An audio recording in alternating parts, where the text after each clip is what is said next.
The Brandon Peters Show may contain explicit language and detailed plot points. For more information on the show, stay tuned to the end of the episode.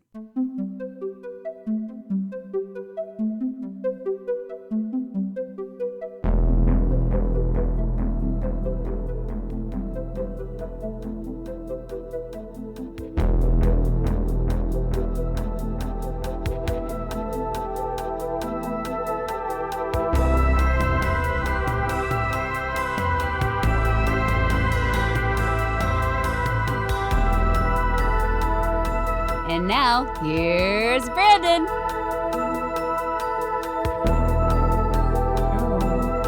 Welcome back to the Brandon Peters Show. I'm Brandon, and this is Jessica Alsman. Hello. Hello. Welcome back again. Took a week off, and you're here once more. Today, we'll be discussing the 2013 cult classic film, the WNUF Halloween Special. Those of you who have followed my podcasting adventures and stuff will be like, hey, didn't he do that for a Cult Cinema Cavalcade episode like 6 years ago? Yes, I did. And I wanted to do it again because next week's episode will be the sequel to it. And I have a lot of listeners to this show that were not listeners of that previous show. So twofold. I get to show it to you people if you could follow along to watch it, and I get to show it to Jessica, who this kind of fits the vibe of our commercials segment we were doing for a bit.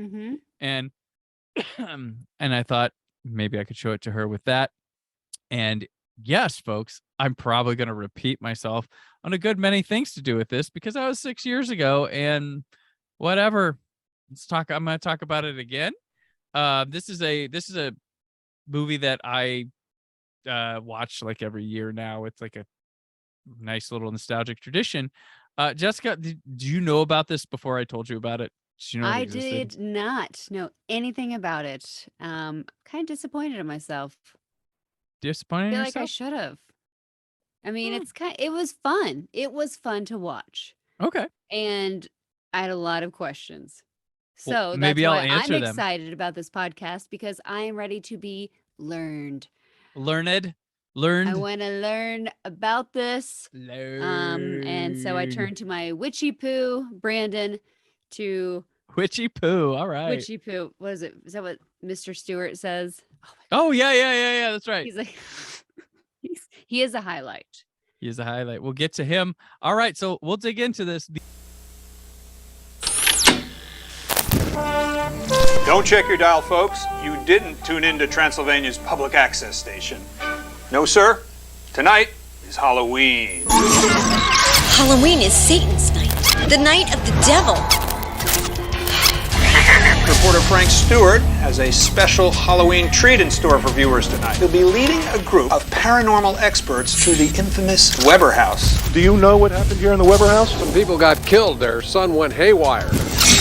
Frank Stewart and his team of experts will conduct the first ever live on TV seance. Evil works in mysterious ways, Frank. It's unpredictable. Are there any spirits in the house? It's scary. That's far out.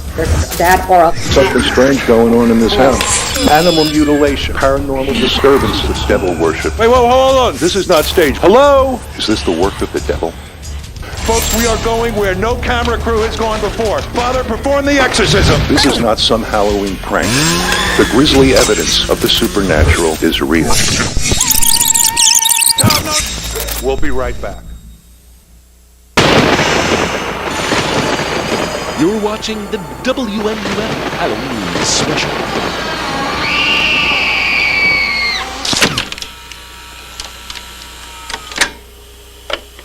The WNUF Halloween Special, directed by Chris LaMartina and written by Chris LaMartina, Jimmy George, Pat Stork, Michael Joseph Moran, on a story by Chris LaMartina, Jimmy George, and Jamie Nash.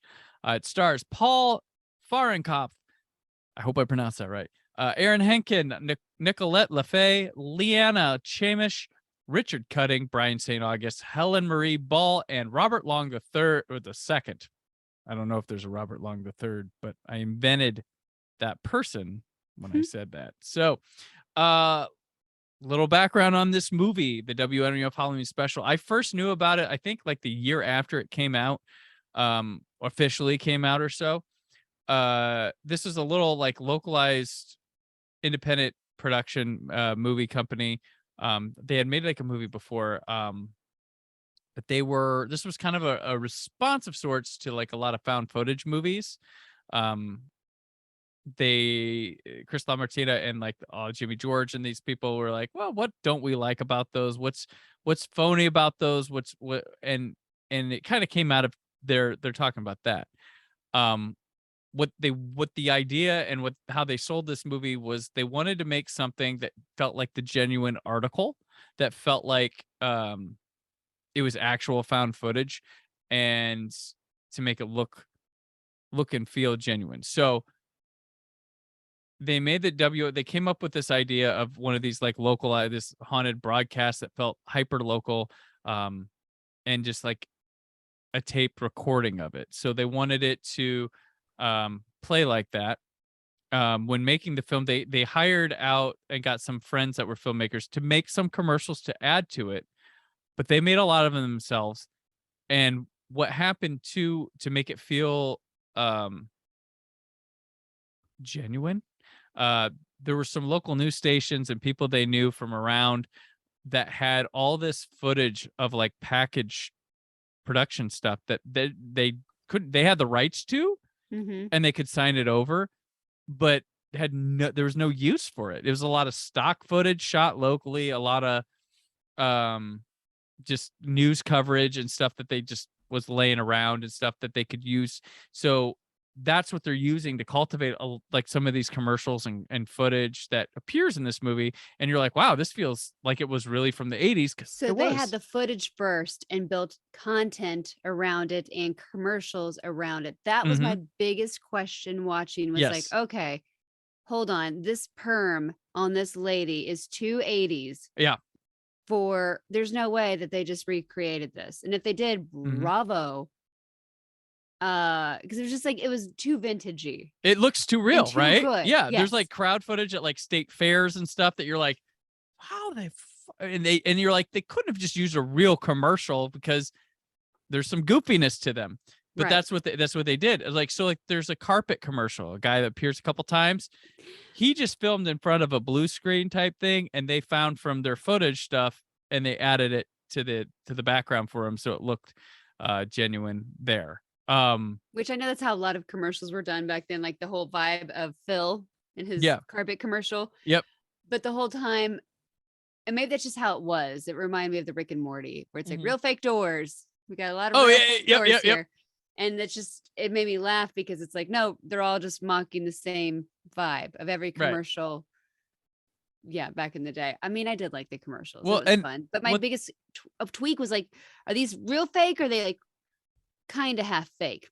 So now I know half fake. The goal too was like every one of these can't be comedic.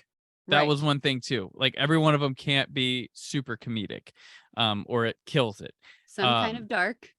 Yes, some kind of dark. So what they did is they shot this movie on mini DV camera. Like from like the late 90s, early 2000s is what they used to shoot it. Then they copied it to a VHS, and when they had the finished thing, they copied it like 4 times over to where it looked pretty worn, but was like it was watchable. So that's where they drew the line there, is like where it could be watchable. And what they did was they put it on this VHS, and then they went to like comic book stores. They went to horror conventions, all kinds of conventions and stuff, like places, and they would leave it. And so it was just they'd write it and they'd put marker on it, WNUF Halloween Special. And at horror conventions, there will be like, there's usually a table with like a bootlegger that's selling old VHS tapes or selling stuff on DVD that has never been on DVD. It's a VHS rip to it or something. Unique stuff, like weird cuts of movie work prints. So they would sneak in that WNUF Halloween Special in the bootleggers pile of stuff, and someone would be like, what's this? And like, well, I don't know what it is. They'd leave it in the bathroom at a convention. They'd leave the tape in weird spots. They put it on a shelf at like a comic book store. So they just kind of wanted this movie to vibe and go through, and they weren't selling it or anything yet. They wanted word of mouth to like build oddly underground with this movie, and to see if people really thought like they were watching something real with it too. Right. And there was and recently the funny thing was there was a version of it that I was like on that got illegally uploaded to YouTube that I sent to you, Jessica, and I read the comments on that, and people couldn't figure out if it was real or not. Oh wow. They were really heated debating stuff. I mean, is there a Wikipedia page where it Yeah. literally talks about it and you can look it up and it's you can like, buy no, it? I mean, if you could look it up and buy it, I mean, it's there. Right. But it genuinely, the thing is, there's very minimal stuff that tells you this wasn't done back then. And I love that. It doesn't sit and wink. It does wink because of some of the jokes and stuff like that you get. right. But You see like the same actress or the same female pop up as the, multiple people Mm-hmm. and she's in the commercial. So part of you is like, well, of course this is fake. yeah. If you But- if you watch this for 5 to 10 minutes, you might think you watch a real thing. But if you sit and watch the whole thing, Right. you're like, oh, okay. But I sat down to this knowing it was just I just knew. I saw somebody on Twitter talking about it once, and I looked up and found it, and I got it, and I didn't know what it was when I watched it, and I'm like, oh, this is brilliant. It gave me the same vibes as I talked about this month on the show, Ty West's House of the Devil, where Ty West made an 80s horror film, but made it like the genuine article just to be confused, like, oh, this like you could think, oh, this was an 80s horror film, rather than sitting and going, oh, 80s, wink, wink, wink, or not super Right. like a Stranger Things. Like it wasn't like that. And it came before Stranger Things too, or like The Artist, that movie where they come out and speak. It's supposed to be a silent movie, but they come out and speak during it. And there's like a color sequence. Like it winks to the audience, like, we know we're not real. But these ones that do this, have that happen. But being from growing up in this era, and seeing this and seeing how on the money a lot of this stuff is astounding, and it just fascinates me today. And if I want to transport back to that, I could pop this in, maybe even over like an actual like recording of an old show, and enjoy this, get that same pinch, because it's like, holy crap, like I don't recognize anything directly, like they didn't actually do it, but I recognize that feeling. I recognize that look, that just the overall sense it generates out of me. And it's astounding how specific and well done it is. And listening to the commentaries over the years, I'm like, holy crap, that they weren't incidentally, they knew their stuff. They're talking about certain things. I'm just like, wow, with what they were going for this and what they pulled off. And it's crazy. But yeah, it's the story of it, is, oh, did I not? It's loosely based on, so if you're like, what the hell was he just talking about? It plays as this tape, like a recording of a TV show on Halloween night. You start up and it's a news broadcast, local news broadcast, followed by the night special they were running on Halloween of one of their newscasters finding the truth behind this haunted house where they live, which I believe is Minnesota, is where this all takes place. It's called the Weber house. He's going to go into the house that night. They're going to find the evil spirit, find the secret behind the evil. And he brings these two paranormal investigators, which are basically the Warrens, and a priest, and they're going to look into it all. And it's basically a play on the Al Capone's thing that Geraldo did back in the day. And that's what it is. But it's plays funny through because that. their whole gimmick was like, we're going to do a live seance for the first time Yes. on air. We're going to have you call in and ask questions to the undead or the ghosts, the spirits that are here. And I'm like, that is interesting. But it's funny that they have he has the whole right band of hooligans behind him. But then they didn't Right. get to go in and do any investigating. I'm like, what are they there for? Right. They were just there to cheer on and be background characters, which they were so funny. So I don't know why that was so funny.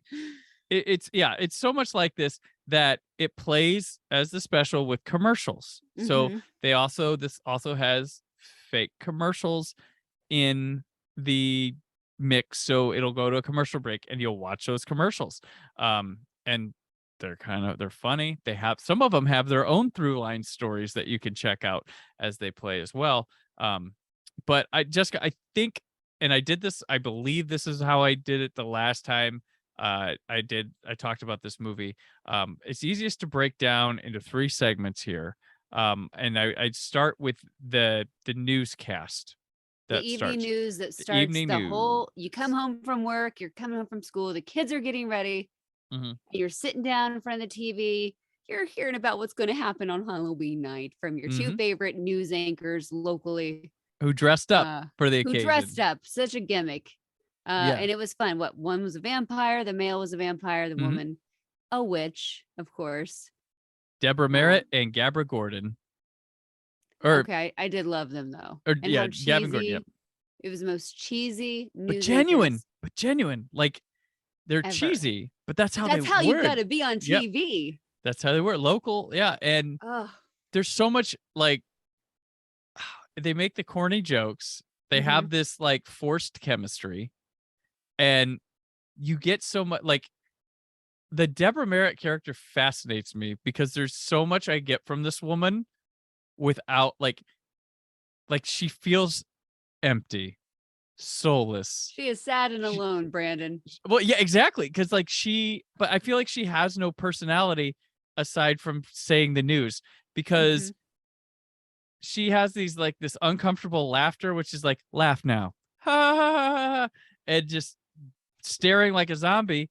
And then he mentioned something about Halloween night or something, and she's like, I'll probably just stay at home and play with my cats. And that tells you a lot.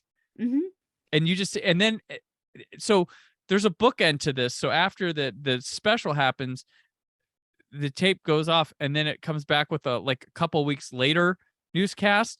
And she talks about these horrifying events. It goes straight, well, this is around the corner. Da, da, da, da, da. Like, oh, it was very funny because it was 5 days after. She's so robotic. Like, anyway, Christmas is around the corner. Yeah. That's how news anchors are. They tell you some really devastating news, but then now on to sports, man. We really kicked their butts the other day. Right. Go home team. Yeah. So they do this, and we go through we go through actual news stories during this. There are moments in this where it fast forwards automatically through some things, but sometimes used for humor. Like when you start the tape, it's in the middle of commercials, and it's like STDs, they're not, and then it goes real fast. We get a cop, the local cop, doing the 5 warnings about trick-or-treating. That was funny. I enjoyed it because it's like the scare tactic from the cops. Like basically, if you go trick-or-treating, you better be careful because you're going to die. And they have him on like a porch, and he's like, like he's at someone's house. You got to go trick-or-treating with an adult, not some kid from school, not the guy that drives the ice cream truck. Right. It's like, yeah, that's fair. Yep. And we get the dentist. And about like candy, and he has this trade-in program for the candy. Which a lot of dentists I remember would do that. At least locally. And when I talked about this last time on it, I believe by Jessica, they thought the dentist was a little bit too over the top for it, but I think it's on purpose because later they run this story again later in the thing, and I think because he's over the top, you remember it being the same story. I think that's key to why that runs again. But he also has a commercial too with the dentist. He's pretty interesting. And then there's a really dark story, and they fast forward about a veteran. So this Asian kid goes trick-or-treating at a Vietnam vet's house and the kid's dressed in his Halloween costume, was it like a soldier? And like it's about him having a flashback and shoot, and they fast forward through it too, but there's a whole lot going on there that I'm just like, wow. Yeah. But yeah, it got dark. And then there's these anti-Halloween religious zealots, which is sort of our foreshadowing into everything here, that are anti-Halloween and having a prayer service that you can join. Hey, the local news was offering both sides. They were. So having fun on Halloween, and then here's the opposing view of those who are against Halloween. Right. So it's supposed to be kind of nice. And they're talking about the politicians because they're the real scary people. We have a political battle because every election year it comes right after Halloween. The next week is election. And so there's a heated battle locally, and there's a commercial that runs during the newscast, and then the newscast puts like, hey, you might have seen that. And I love the guy, one of them goes, the guy who's getting slammed talks, he's like, man, I don't want to do it, but if he wants to talk about his infidelity, then we could. Well, I was like, woo. Woo. So yeah, there's this whole newscast, and we also preempt we get introduced to Frank Stewart, who's doing this Halloween special. So they do a kind of a short intro to that to sell it for later. And this guy who plays Frank Stewart, his name is Paul Fahrenkopf. If I'm pronouncing it wrong again, I'm sorry, but this guy is amazing. Yeah, he's awesome.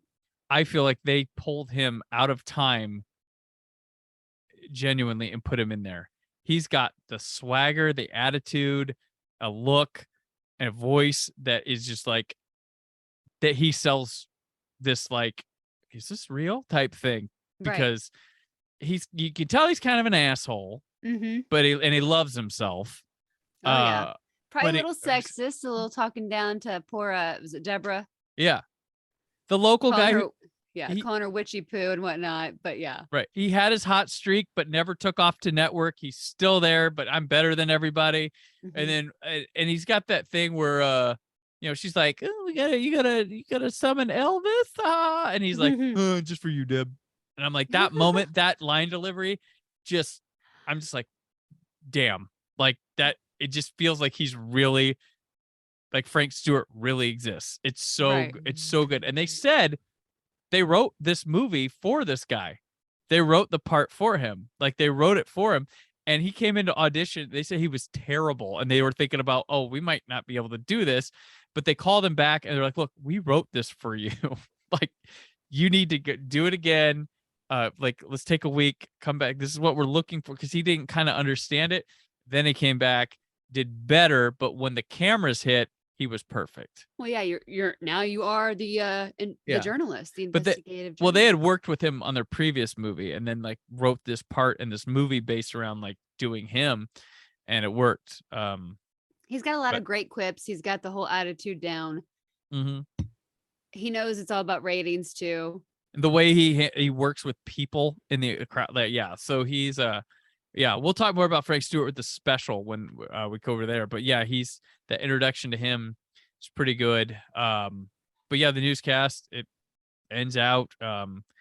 It's just, it feels pretty genuine. And I'll say this, I grew up in Fort Wayne, Indiana, and we didn't have news on this station, but our Super 55 Fox channel feels exactly like I feel like I'm watching that channel again. Even though we didn't have news, we did have this guy called Steve Shine, and he would come up randomly and talk some news and that kind of there. But like, yeah, this is kind of stuff I feel like I'd see on Super 55 Fox when I was growing up, which is funny because the sequel does a Fox Network type parody, but this kind of production value feels like that station. But yeah, so it's kind of scary to see, even when they go to investigate, like, or talk to like the Christian group or whatever that's at the Baptist church every hour on the hour praying, and that was actually way scarier than all the hoopla, the Halloween vibes. And they're showing all that, and they're just like all so smiley. Well, I love that the news anchors, no matter what story they're covering, they're always going to have their opinion. Like, well, I should probably be going to church after this. Oh yeah, exactly. And it's very funny because no matter what the story is, they're on board.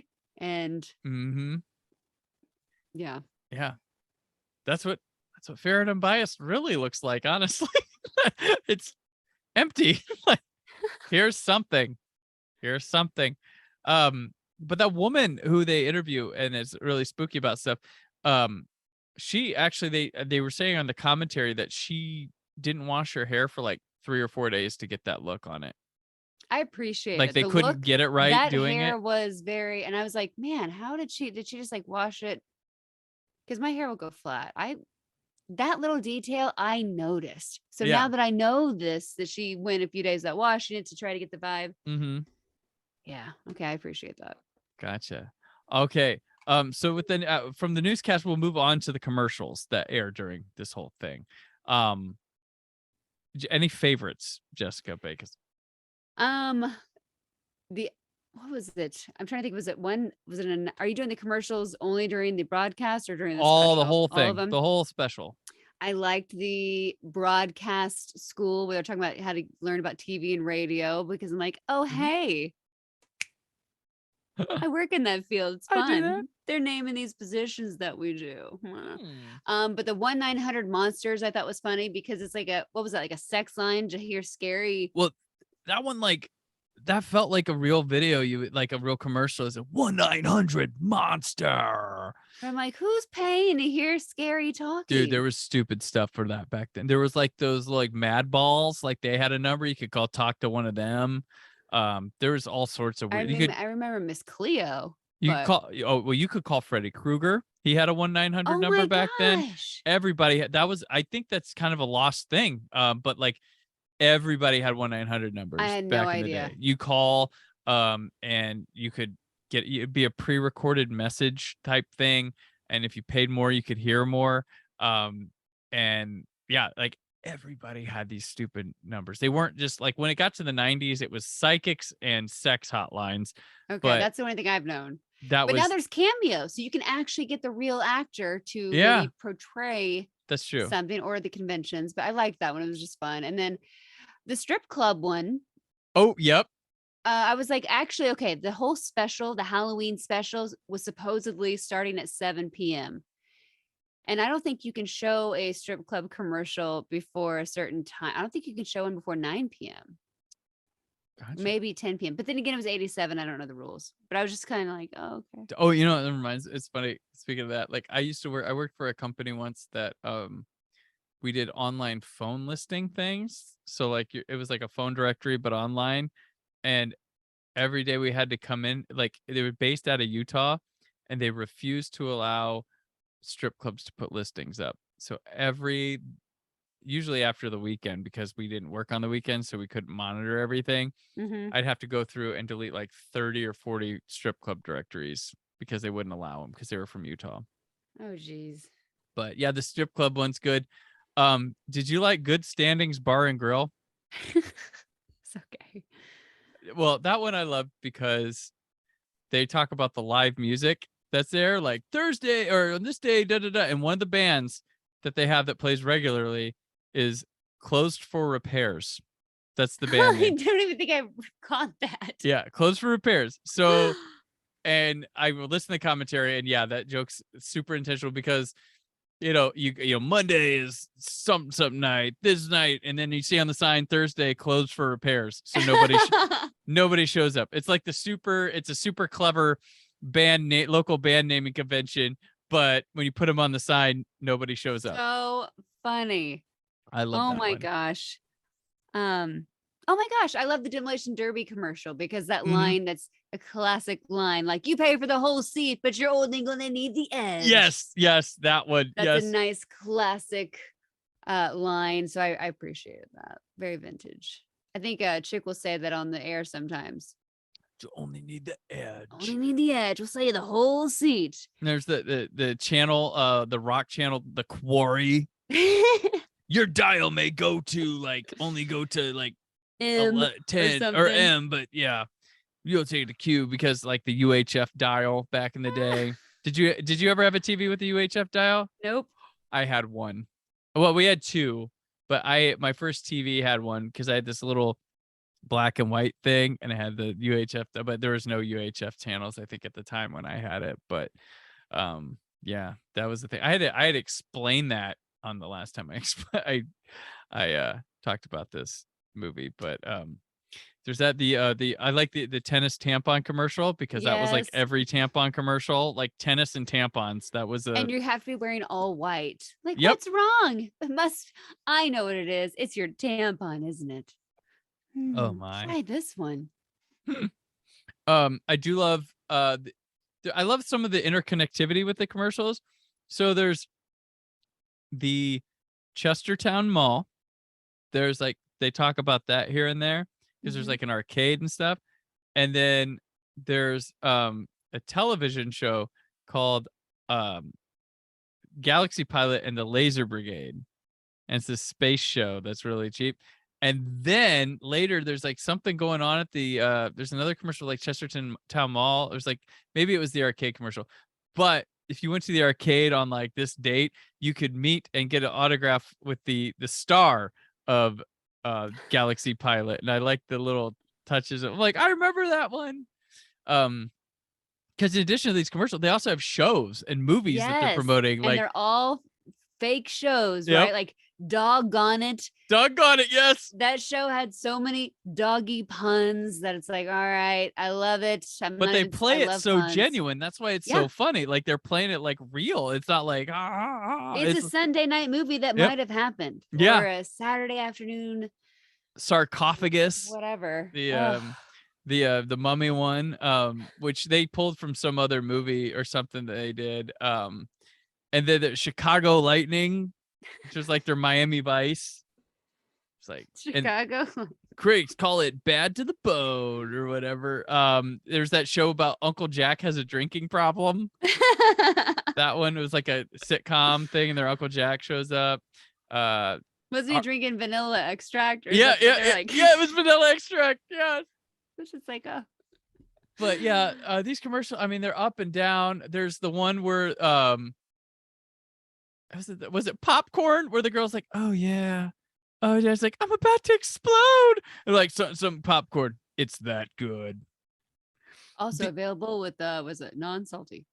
No, also available non-salty. So the director here, and I never picked up on this till I listened to there was a commentary when this came out on DVD, and then it came out last year or the year before on Blu-ray, and they added a new commentary with a couple of the cast members. But the director said the only mistake and one of the biggest tells that this movie's so fake is the early in the movie, there's a commercial for that soda drink, and it's like a take off in 5, 4, 3, 2, and it's a rocket launching, and the 2-liter explodes with the orange soda or whatever. Yeah.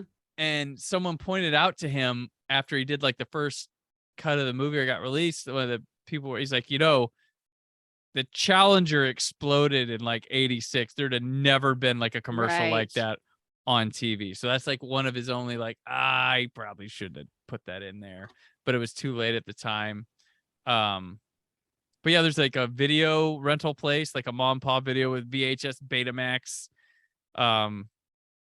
Yeah, the commercials, I can't get enough of them. They do run long, but so when you're on your first watch, and this is a common thing I've noticed, is like you mentioned, like the commercial, it's like, sorry, but okay, that's a lot of commercials.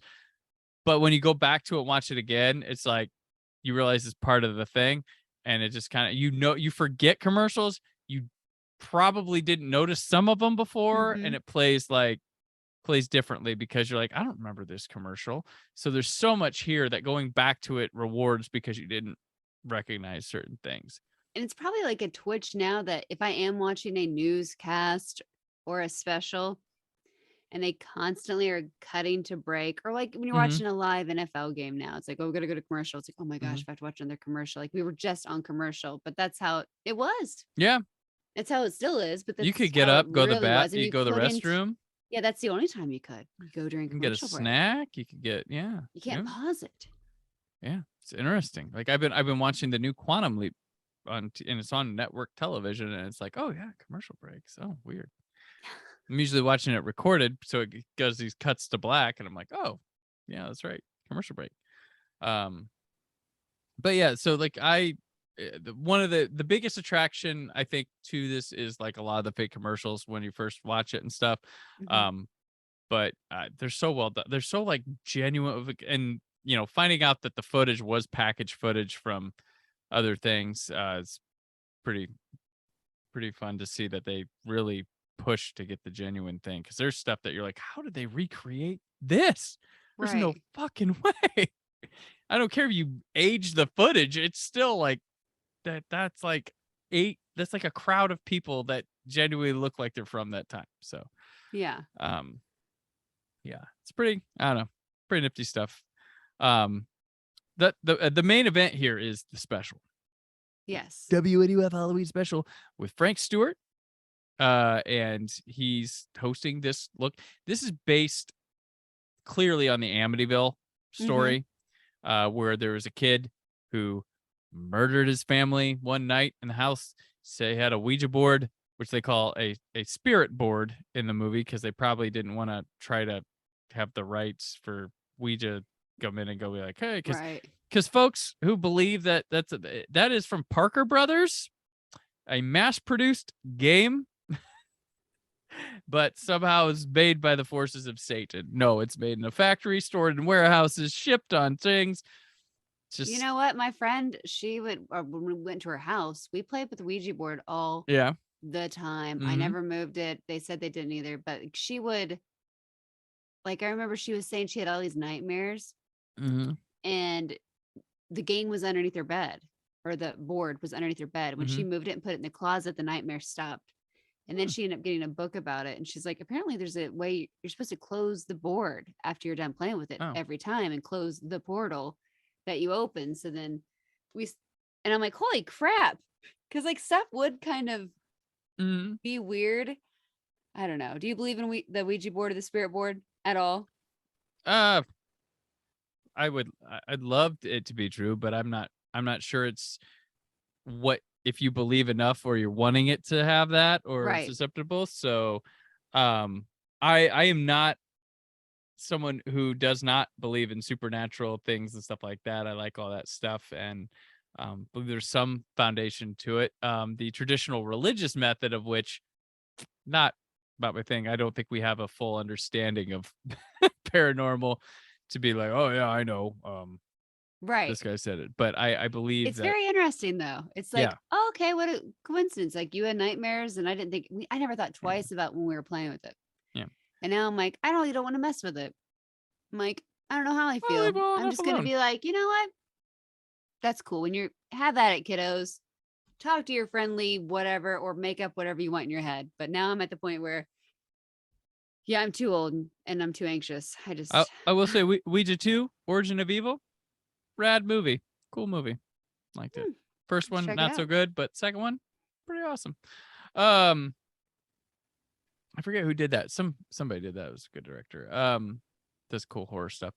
So yeah, so this is based on that. It plays into the satanic panic of the 80s going on, which is, if you want a origin story of Troy Brownfield and I's products of the panic and our constant talks about it, it comes from us discovering that about each other here in this movie. And Troy is a very well-versed person in that era, so this was a kind of a thing back then. But he also has a priest who's not a priest. We find out he's an actor that's supposed to perform the exorcism on this stuff. And we have Veronica Stanzi. She sits by in the vehicle. She's a producer on standby. But Frank starts in front of the house. I want to put out the intro to this when that gives the history, that video. Freaks me out. Chills. Like, it's really, like it's set. It's the way the music is, the way they show the photos, all that feels like there were these scary ass Encyclopedia Britannica type commercials for volumes back then about like aliens and ghosts and stuff, and the commercials were like unsettling and just freaked me like I could watch one now and probably struggle to go to sleep, but they just freaked me out as a kid, and they still do. And it's something about the type of music they're playing under it, and the way they're showing these pictures, and the narrator, the way they talk, chills. Like, I don't know what it just it reminds me of that unsettling feeling. So maybe I'm not freaking about that. The movie Signs. Yeah. Like, do you remember that? Yeah. So with the aliens in that, there's something about See, Merle, swing away. I am insane with anger. So like when you look out the door and like the alien is just kind of like walking by, like you can see it through the front door. That subtle alien thing freaks me out, where I don't know why. There's nothing to it. There's not, I don't know why it bothers me. They but do that scene. something like that in the WNUF sequel. I'll talk about it next week, but they do Oh, something geez. similar to that. But that alien where M. Night Shyamalan does that is very akin to the Bigfoot footage. That's what he's trying to create there. But even to more effect, because that is, I agree with you. That moment just so I don't know why. It's just like it just happens, and I'm like, what the shit? Brandon's going this way. Okay. Fun story about signs.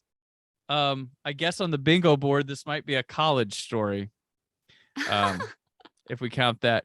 So my friend and I, so one summer, the summer signs came out. My friend James and I, we had plans for the weekend, and I'll tell you what those plans entailed in just a moment. So we were moving in together in this house. We live with 4 other people, 6 of us total. It's called Glenwood. We loved it. We get together every couple of years and hang out in that area to celebrate us living in a house together. But it's awesome. Best dudes ever. So we was just him and I living there that summer, and we went and saw signs at night, like that the Friday it came out. Well, our plans after we went and saw signs, we were supposed to go to his aunt and uncle's farm out somewhere out in so there's Muncie, there's Anderson. Where's the place with pies? Up by Taylor, like Huntington or well, Daleville? no. Yorktown. Huh? Not Yorktown. It's like Anderson. Newcastle? No. Maxwell. No. They have like a racetrack there? Mount Summit? No. Gas City? No. I'm failing here. It's a really small one. So anyways, see Newcastle? signs. No, not Newcastle. Stop. Henry County. If it wasn't Newcastle the first time, it was no. Old Castle. So hold on. So yeah, we saw signs, kind of freaked both of us. Kind of we both enjoyed it. But then we go to a farm that night and we arrive at like 10 at night at a farm after watching signs. And all of a sudden things took on a whole new feeling. And we're like, that wasn't smart. Yeah, no. That would be terrifying. It was terrifying. And we both so at this place too, the thing was we slept they had like this big barn, but the barn had cots and stuff, and the guests slept in the barn.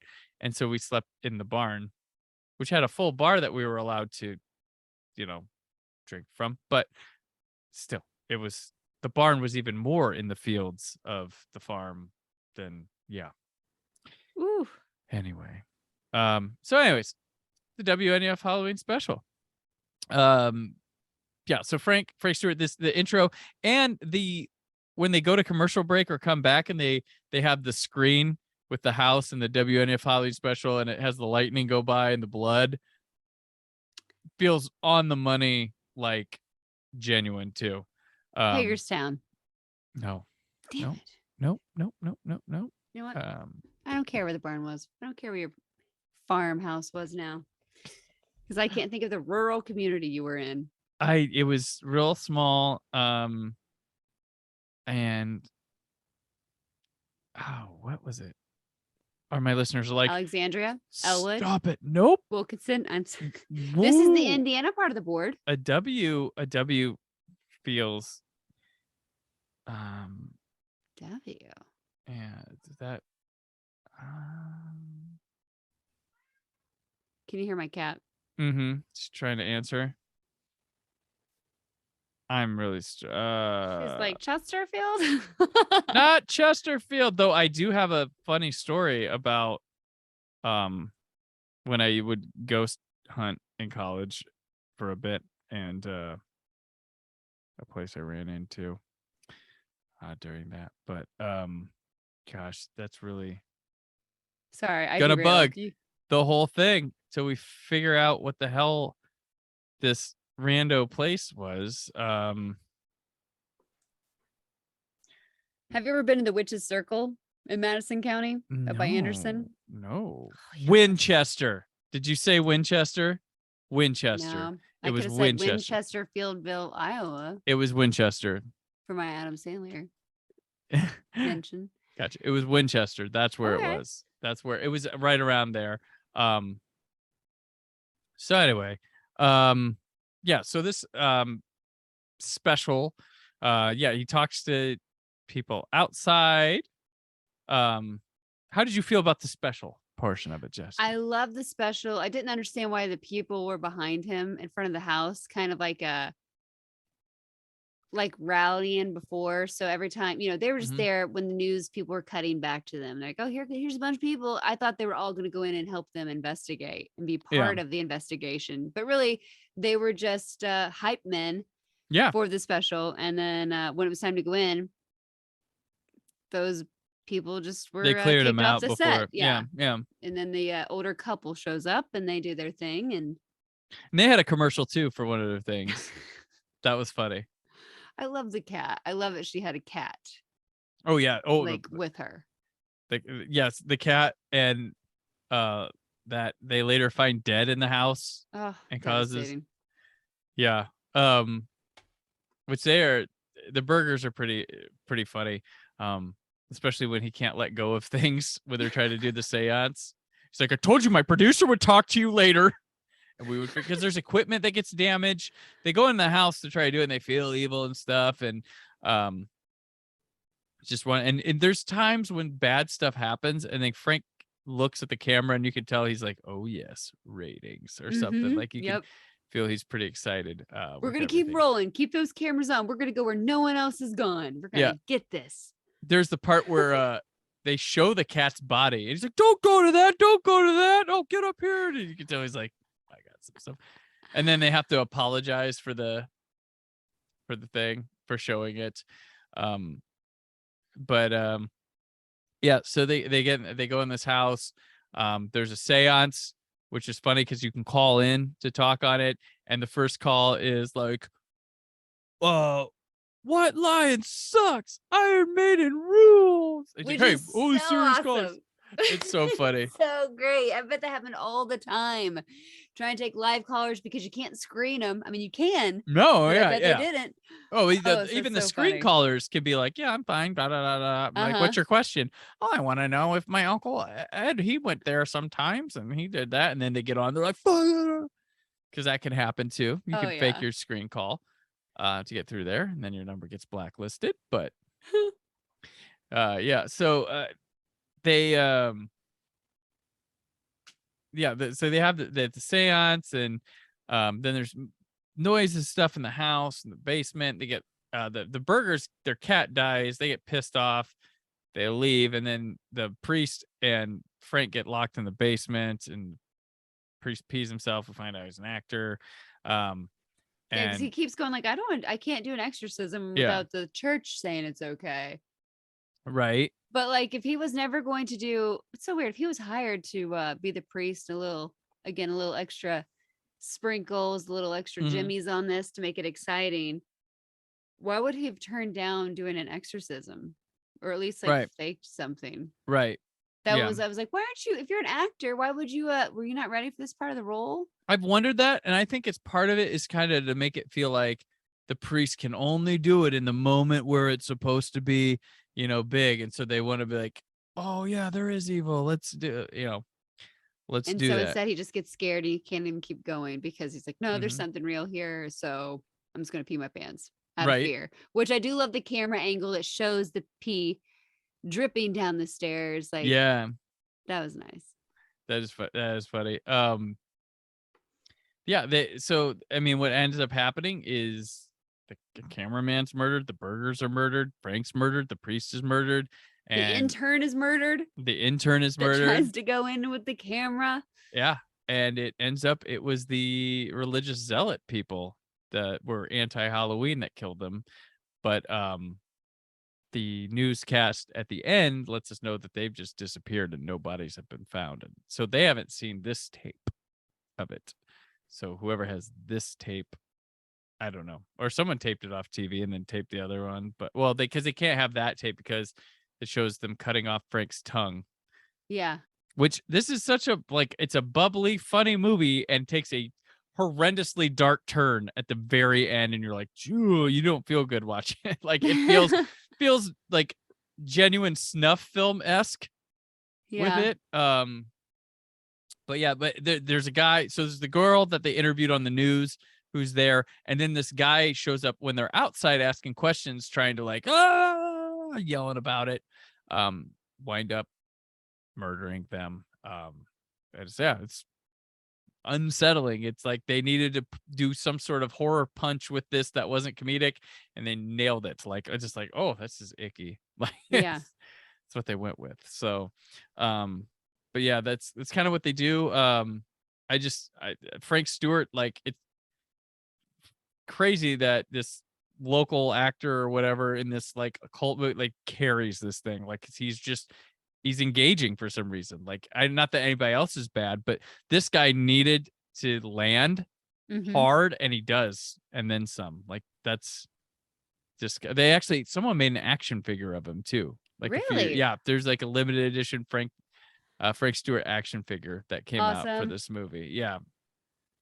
So that was pretty good. And I do find it funny when the newscasters are talking about the people who are missing. We're like our beloved Frank Stewart, Claire and Howard Berger, and then actor so and so, because of the three. I was like, that's good. That's kind of funny. And that's the part where they're like, no one is laughing here. They've been missing for 5 days. And then she's like, well, right around the corner is Christmas. Exactly. And this year, and just without missing a beat, just back to the bubbly stories. Yep. But they have to put out there like, this is very serious. They're like, people it's are been missing 5 days. People thought it was a stunt. We can assure you.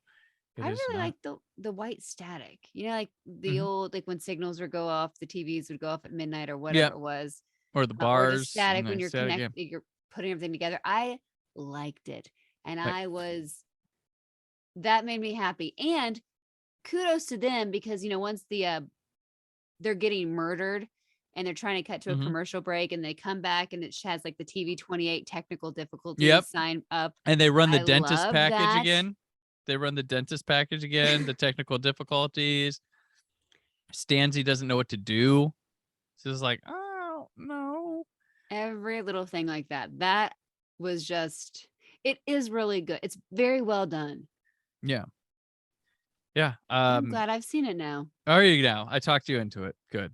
You did. But no, check it out, at least not this year, but like next year, pop it on if you can find it, and like see how different it actually feels, because like the third time I watched it, I was like, I feel like I haven't seen some of this before, and a lot of it with commercials and stuff, but it's got so many flashy, like instant gratification things that you're missing out on some other things too. That's kind of genuine. Like there's like this weird spin the bottle one I didn't remember with drugs or something that's interesting. But I just loved like the look of it, the aesthetic, the feel it gave me. Everybody's allowed some sort of nostalgia shot, and this one hits it for me in like interesting right places. Just it's amazing what they pulled off, and had the restraint to not wink, to keep it like the actual tape that was found. Right. And people, the actors and stuff, and didn't feel like one of the political candidate guys is the director's dad. Like that's awesome. That's I'm just gonna pull in the people I know to help do stuff. And they work out. Like it's kind of funny. And some of the people from the production show up in the movie, but just where they don't overdo it with the Halloween costumes or the 80s-ness of it. It just feels real. It feels very Midwestern. Even though I think these people are in Jersey, I believe. That's where they're located out of. And the new set looks good. Like there's a lot of temptation, and the whole let's do everything like the 80s thing hadn't happened when this came out. So Stranger Things was like a year or two later. And so this was before all that. And now like you see things and it's just like overdone 80s stuff, like over like everybody's wearing this, and this is kind of more in that meme where it's like they have that picture of that super 80s bedroom, and it's like, oh, you grew up in the 80s, and then in the bottom one says no, I grew up in the 80s, and it's all this like wood panel, like how like this is the wood paneled house. Yeah. Genuine article for things. But yeah, I super enjoy this. Currently I think it's on Shudder, if you have Shudder, and it can be rented in some places. There's a great Blu-ray that I don't know if it's still in print. You can still order it on DVD directly from the studio. And then it was on archive.org, which is a legitimate site. So you can watch it on there right now, unless it gets taken down. It was streaming on Amazon for quite some time.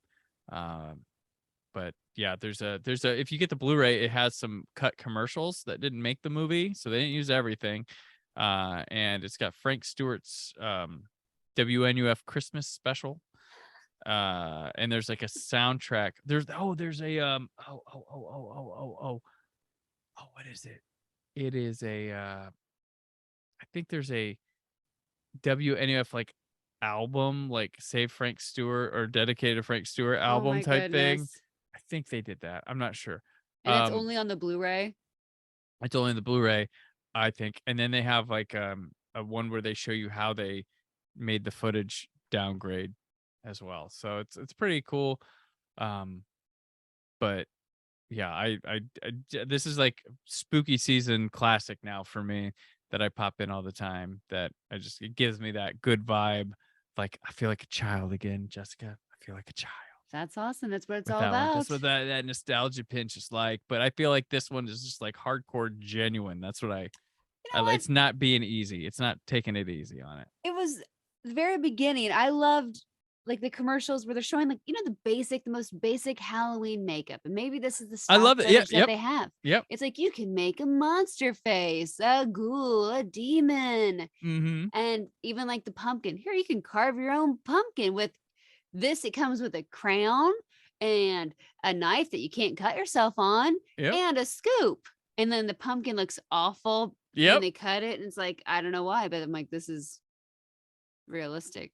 Yeah. And I don't know if any of that was stock footage or if they just recreated that themselves. Well, the costumes that people are wearing in the background aren't overdone. It's like, right. And because like now, like we have people make a living doing like the like Halloween stuff. You can get like good, like I just like, go on Amazon, picked up a mask from Trick or Treat Studios for a Halloween costume, one of my two this year. But one I'm gonna be like, I'm gonna do more. I don't like to recostume, but I've got one that I'm like, okay, this would be easy to continually do. But it's just like you get it and you're like, gosh, this is to the touch. When I was a kid, if I wanted to go as like Optimus Prime, I had this like cheap plastic mask with the string, and then I had this like schmuck plastic thing I wore that said like Transformers and had like a picture on it. And I didn't look anything like Optimus Prime. I was Optimus Prime. Like you get the plastic, you're right. The plastic that would just go in the front of your face with a white string that attached right above your ears. And you it hurt snap it on. Burned your ears. And and you get like a black cloth and it's like, now you're a witch. I'm like, I guess it just looks like I'm wearing a tablecloth. But we're gonna put green on you. And then here's this hat that won't stick up straight. Yep. And it's like, cool, I'm ready. I had like I went as Batman one year, and like I didn't want that. I want to look like Batman. And the closest thing I got this like foam mask. Luckily it had wires in the ears so you could like keep them straight. Foam mask, and like but like the chest didn't have like the emblem on it, and it was like really weird, but like why? The mask was good, so I went with that one. And now you can get like a freaking awesome mask and stuff, but I don't know. Everything was just so generic in our childhood. Even when they had the rights probably to have the brands, it was still generic. Like, man, we don't want to. Yeah, now you go to Spirit Halloween and it's just like, oh my gosh. Wow. But it's funny, like I'm weird. I go to Spirit Halloween and like I'm more into this swag that I am the costumes now. I'm like, oh, look at this Michael Myers little tabletop thing and the pumpkin light comes on. Oh, that's neat. Look at these throw blankets they have. Oh, a Beetlejuice section. Wow. Like that's where I'm into it there. Now is like just like the decor that I can purchase there, or the shirts. And you can use it every year. every year or all year round. One of the two. That's right. I've still got so this guy, hold on. He hangs. I got him one year. This little Jason. Do you see? Oh, he's like in the corner there hanging.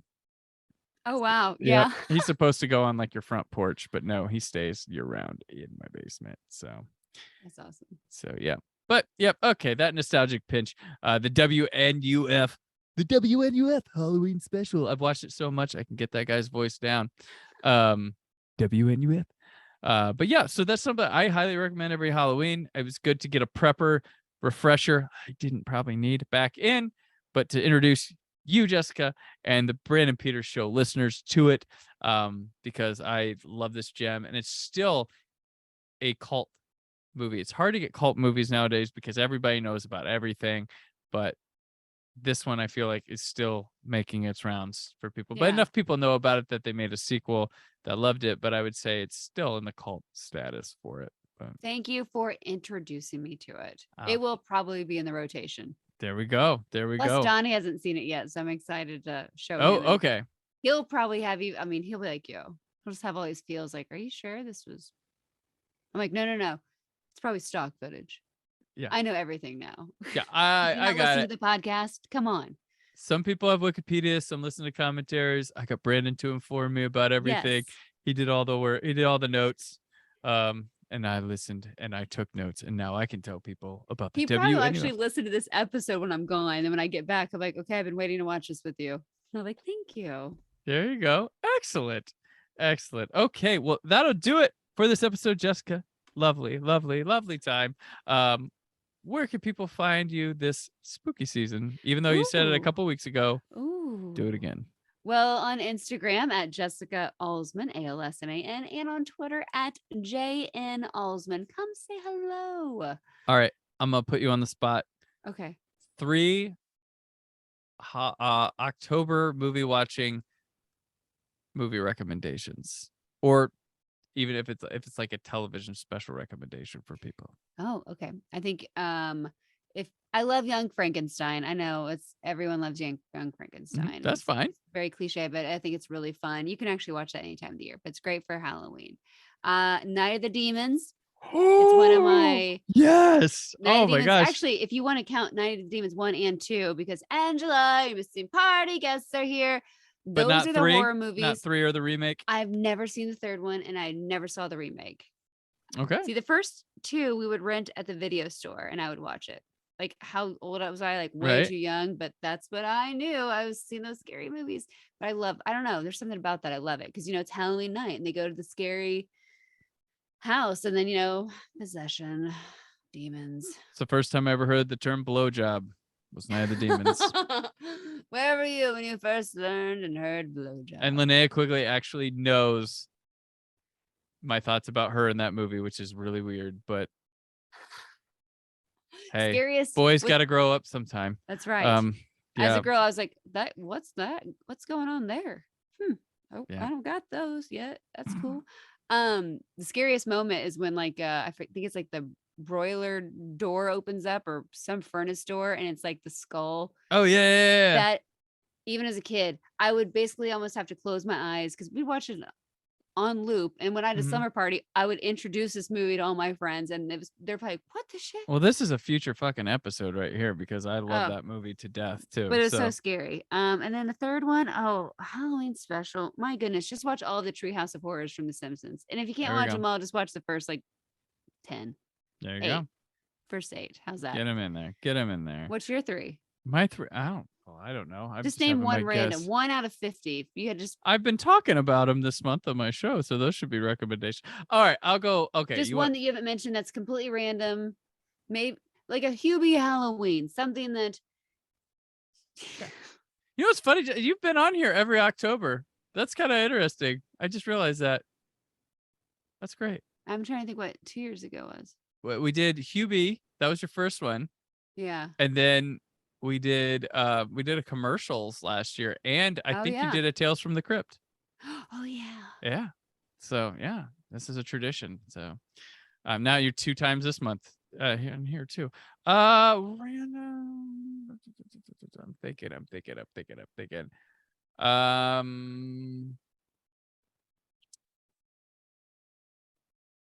you know what? I'm gonna go funny.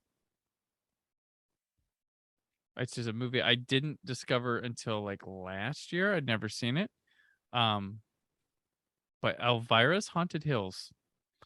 So, and get it, Haunted Hills.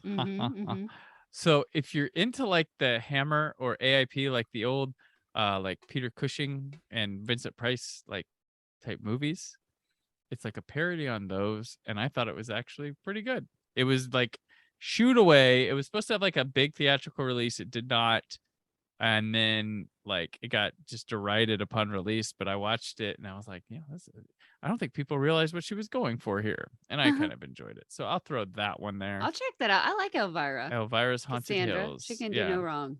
If you're into her humor, then there you go. It's pretty fun.